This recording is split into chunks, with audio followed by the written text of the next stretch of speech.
Welcome back to Points Before Power.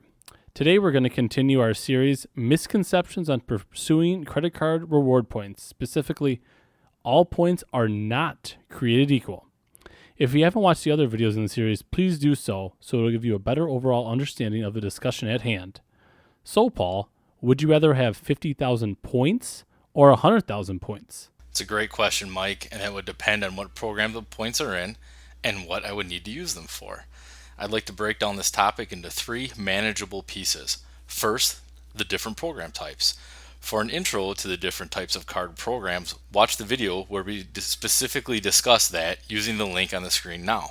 However, for our discussion today, let's focus on a travel branded card such as the American Express Hilton Surpass and the Hilton points you get from using that card. And for comparison, let's use a bank card such as the Chase Freedom and the Chase points you get from spending on that. So, the Hilton points are worth about a half cent per point. Yes, I am rounding down to keep it simple and relevant. And the Chase point is fairly straightforward. Each point is essentially worth 1 cent and can be applied to your bill as a credit. Now, I know what you're thinking. And if you've been keeping up with our content, you're already figuring out you transferred those 50,000 Chase points to your Chase Sapphire card and gain an extra 25% with the preferred or an additional 50% with the reserve if you use the points in the portal for travel. And you'd be absolutely correct. If you aren't hip to what I'm talking about, check out the link on the screen now to learn more. Second, let's spend some time looking at the redemption values. A point is only worth what you can get for it. For the Chase point, we already know you can get a penny per point at minimum. And if at your disposal, you can use the 125% or 150% multiplier with the appropriate Sapphire portal. I would, however, advise you to search the bookings outside the portal to comparison shop the deals available.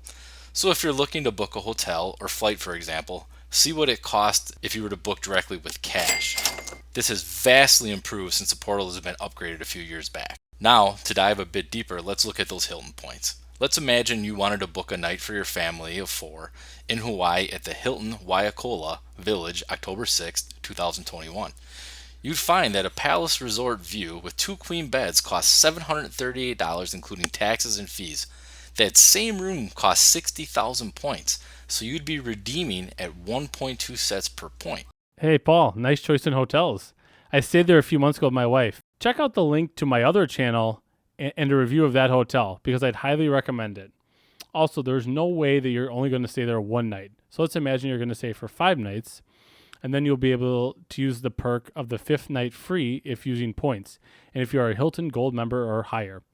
We reviewed all 3 of the Hilton credit cards, so not to put too much on the screen for you, but there is also a link if you want to figure out which Hilton credit card would be right for you. So now that you are checking out on October 11th, and instead of paying $738 for each of the 5 nights, a total of $36.90, you are only paying 60,000 points for each of the first 4 nights, and the 5th night is free. 240,000 points total.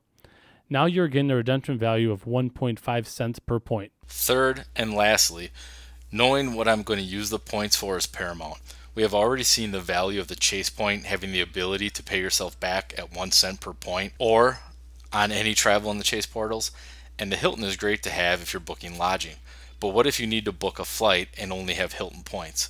Well, that leads us to a different topic, transfer partners, and that will be an upcoming topic, so make sure you stay subscribed. But let's take a quick look at what this entails specifically for this episode because I'd hate to leave you hanging. For example, Hilton points can transfer to United Airlines at a 10-to-1 ratio, meaning you need 100,000 Hilton points to get 10,000 United miles.